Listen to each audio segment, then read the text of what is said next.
अस्सलाम वालेकुम वरहमतुल्लाहि वबरकातुहू। दोस्तों आवां आहियां अली हसन अब्बासी। ऐं जेकॾहिं मुंहिंजो चैनल पहिरियों दफ़ो ॾिसी ऐं ॿुधी रहिया आहियो त बराए महिरबानी मुंहिंजे चैनल खे सब्सक्राइब कंदा, बेल आइकन खे क्लिक कंदा ऐं जेकॾहिं मुंहिंजी ऑडियो पसंदि अचे त उनखे लाइक कंदा ऐं कमेंट बॉक्स में पंहिंजी राय खां आगाह कंदा।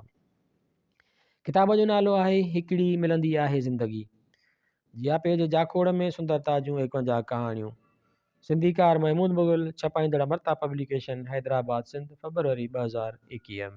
कहाणी आहे मुहबतुनि जो बार केरु खणी सघंदो आहे। शुरूआत खां ई उपटा जे घर वारनि खे पाड़े जो ई छोकिरो नापसंदि हो ऐं हुननि साणसि को बि तालुक न पिए रखणु घुरियो। खेनि पंहिंजे ख़ानदानी हसब नसब ते नाज़ हो ऐं हुननि छोकिरीअ खे उहो ॿुधाए छॾियो हो त जे हूअ उहो तालुक जोड़ींदी त सॼी उमिरि पछताईंदी। घर वारनि जे लाॻीते दबाव जे करे हूअ घणो करे केविन सां विढ़ंदी रहंदी हुई। खेसि अलाए छो इज़हार जी शिदत सां घुर्ज हूंदी हुई, तोखे मूंसां केतिरी मुहबत आहे। केविन खे ॻाल्हाइण में हॿक थींदी हुई, इज़हार में कमज़ोर हूंदो हो। रुॻो जेकी पुछिबो हुअसि उन जो ई जवाबु ॾींदो हो, पर उपटा जो पारो चढ़ियल ई रहंदो हो। हूअ ॼाणंदी हुई त हू प्यारु शदीद करे थो, पर उहो सभु ॿुधण बि घुरंदी हुई। मथां वरी घर वारनि जा ताना तुनका, उहो सॼी कावड़ मथसि छंडींदी हुई। केविन बसि पियो मुरकंदो हो। हुन कॾहिं बि खेसि उहो न चयो त तूं उहो छो थी करीं। हू बसि साणसि शदीद तरीन प्यारु कंदो हो। यूनिवर्सिटी मुकमिल थी ऐं केविन पंहिंजी पढ़ाई ॿिए मुल्क करण लाइ पए वियो त वञण खां पहिरीं हुन उपटा खां संदसि हथु घुरियो।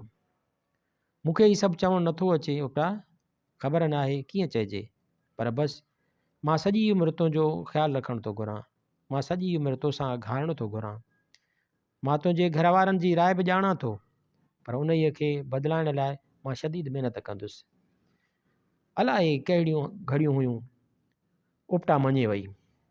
संदसि दिलि में बि मुहबत त हुई ई हुई, उमिरि बि वधी पए। संदसि माइटनि संदसि चाह ॾिसंदे ऐं उहो बि ॾिसंदे त इहो रिश्तो सालनि खां हले पियो, हिननि सां राज़ी थिया। केविन खे ॿिए मुल्क वञिणो हो।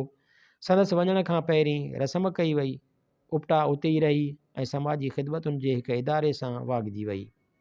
जॾहिं त केविन ॿाहिरि हलियो वियो, ख़तनि ऐं फ़ोन वसीले उहो राब्तो क़ाइमु रहियो। मुहबत जी धुन वक़्त जे तार ते वॼंदी रही। हिकु ॾींहुं कम तां मोटंदे हिकु बस स्टॉप वेझो रोड क्रॉस कंदे हिकु बेकाबू कार उपटा खे धके विधो। खेसि इस्पताल पहुचायो वियो। हूअ लाॻीती बेहोश रही ऐं जॾहिं होश आयुसि त सभिनी घर वारनि खे पक ई न पई अचे हूअ मौत जे मुंहं मां बची निकिती हुई, छाकाणि त हादसो शदीद हो। जाॻण खां पोइ हुन माइटनि जी अखियुनि में ॻोढ़ा ॾिठा। हिमत पकड़ींदे हुन खेनि आथत ॾियणु घुरी, पर खेसि अहसासु थियो त संदसि आवाज़ त हो ई कोन, हूअ गूंगी थी वई हुई। डॉक्टरनि संदसि माइटनि खे अॻु में ई ॿुधायो हो त हादसे जे करे संदसि दिमाग़ ते धकु लॻो आहे ऐं हूअ हाणे सॼी उमिरि ॻाल्हाए कोन सघंदी।